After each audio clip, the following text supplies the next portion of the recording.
पूर्ण परमात्मा आके हमें बताते हैं कि जिस लोक में आप रह रहे हो ये लोक महा दुखदाई है। आप अपना जीवन देखो, जितना समय आपका हो गया है, कोई 50 वर्ष, कोई 20 वर्ष, कोई 30 वर्ष, कोई 40 वर्ष, और इन बातों पर ज्यादा चिंतन करते हैं जो 50 से ऊपर हो जाते हैं। उनको ये मालूम होता है कि आज तक आपने किया क्या है। एक इस पेट के भरने के अतिरिक्त और सांसारिक परंपराओं का निर्वाह करने के अतिरिक्त आपने इस जीवन का लाभ क्या उठाया है। सांसारिक परंपराएं कैसी है, जैसे कहीं विवाह, बच्चों का विवाह करना है, कहीं भात भरने जाना है, कहीं छूछक लेके जाना है, कहीं कुआ पूजन होना है, कोई फलाना काम होना है, और छोटी मोटी अन्य परंपराएं। इन्हीं के निर्वाह के लिए पैसे इकट्ठे करते रहे और पीसी पेट के लिए, इस अपने रोजी रोटी के निर्वाह के लिए सारा जीवन खो दिया। और एक दिन वो भी आ जाएगा, तुरंत, कभी भी आना हो तो आना ही है, कि आप यहां से चले जाओगे और जिस व्यवस्था को बनाए रखने में और जिस संपत्ति को संग्रह करने में आपने पल की चैन नहीं थी, एक पल का भी सांस सुख का प्राप्त नहीं हुआ, आप सब छोड़कर जा रहे हो अचानक। ये कोई लोक है, ये कोई स्थान है? कैसी मत मारी गई हमारी। आप देख रहे हो, जैसे ये अब ताजी घटना याद रहती है, जैसे अब केदारनाथ के अंदर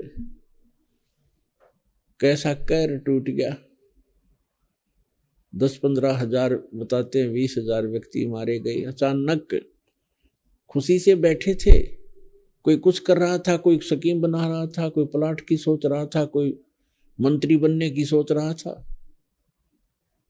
और एक सेकंड में इतनी बिजली गिर गई कि उनको जान बचानी भारा होगी और खत्म हो गए, दब गए, मर गए वहीं पर, ऐसे गंदे लोक में। और आप फिर भी चिंतित नहीं होते, बाकी बच गए, वो सोचे हम शुक्र है हमारी जान बची। तो कब तक जान बची, कल क्या पता क्या हो जाए दुर्घटना में, या बीमार के कारण भी आप मृत्यु को प्राप्त हो सकते हैं। तो यहां परमात्मा हमें याद दिलाते हैं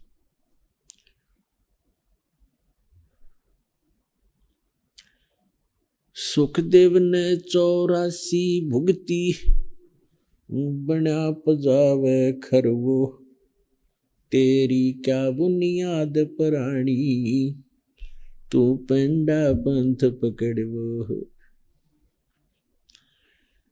आग गए ना बावड़े, रहते भी सब जाही, बिन साहेब की बंदगी कहीं ठोर ठिकाना नाही।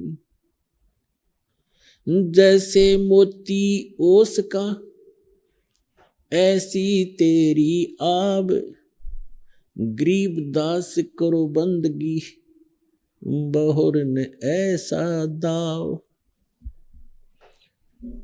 परमात्मा कहते हैं जो पहले चले गए संसार छोड़कर तुम्हारे नाती, उन्होंने ताक बताया नहीं, उनके ऊपर के कहर टूटा आगे भक्ति ना करने से, और रहते भी चले जाएंगे, शेष जो बचे हैं ये भी ऐसे ही चले जाएंगे। बिन साहेब की बंदगी कहीं ठोर ठिकाना ना। पुण्यात्माओं, सौभाग्य समझना आप अपना, क्योंकि दास को मालूम है लगभग आधी उम्र चली गई थी दास की, भक्ति में इच्छा भी बहुत थी, पर ना ज्ञान की छींट लगी थी, ना कोई भक्ति का ज्ञान था।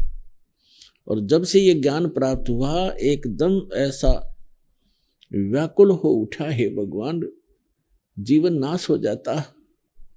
ये जा ही रहा था, जब आधी उम्र जाली थी, शेष भी चली जाती इन्हीं बकवादों में। तो अब फिर पता चला है परमात्मा कैसे दया करी। ये तो उद्देश्य भी लेकर दास ने जी रहा था कि आगे आने वाले समय में परमात्मा के गुण गाऊंगा और सबको बताऊंगा, सच्चाई कहूंगा। लेकिन दया करी दाता ने आपके ऊपर भी, आपका जन्म ऐसे समय मनुष्य का दिया है, और सौभाग्य आपका कि आपको यह स्थान का ज्ञान हुआ किसी न किसी माध्यम से, नहीं तो काल इधर झांकने नहीं देता, कहीं धक्के खाता रहो, ये भटकाता रहेगा। और या तो बहुत ही पुण्यकर्मी प्राणी विशेषकर पापातर परमात्मा का होगा, वही आता है। तो आपके लिए सब कुछ हो रहा है कि आप बहुत अच्छे विद्यार्थी हो उस परम पिता के, और अच्छे विद्यार्थियों को ही अच्छे गुण रहस्य बताए जाते हैं ताकि वो जल्दी ग्रहण कर सके। ये लोग बिल्कुल खराब है। अगर आपको हमारी वीडियो पसंद आई हो तो चैनल को सब्सक्राइब करें, लाइक करें, कमेंट करें, शेयर करें। सत साहिब जी।